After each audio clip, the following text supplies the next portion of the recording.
It's pouring rain.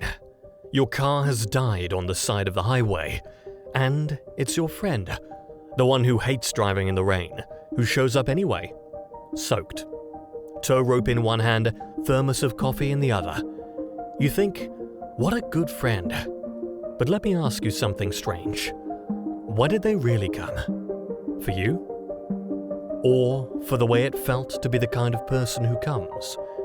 We all know what an everyday egoist is. The friend who keeps score, who takes the biggest slice, who turns every story back to themselves. Easy to spot, easy to avoid. But a certain kind of thinker wants to push the idea much further. Their question isn't who is selfish, it's, is anyone ever truly not? Here's the claim, in its boldest form, that underneath every single thing a human does, even the kindest, most generous act, the real engine is always the same. What's in it for me? Now, this isn't saying your friend is secretly a bad person. It's something stranger.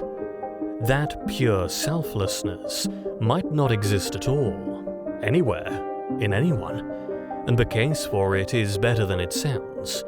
The person who gives away half their money, they gave because it made them feel good about themselves. The soldier who throws himself on a grenade.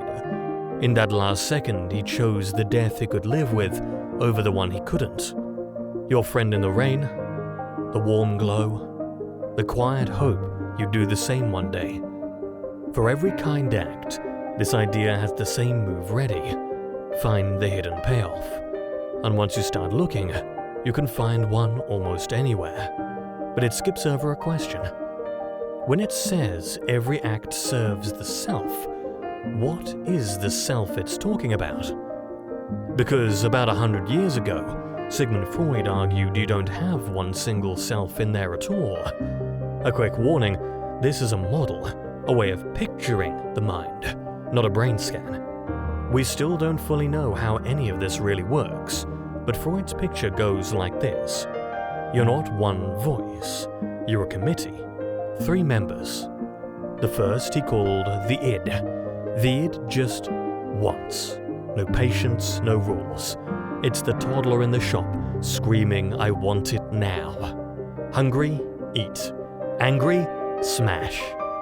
The second is its opposite, the superego. The strict parent living in your head. You should be good, don't be selfish, behave. And caught between them, the wanting and the scolding, sits the third voice, the one Freud named the ego. The ego is the negotiator, the realist. It hears the id beg and the superego nag and tries to cut a deal that survives the real world.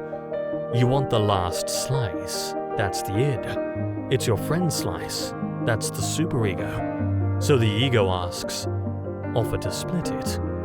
And here's the part that should stop you. When we call someone an egoist, we picture too much ego.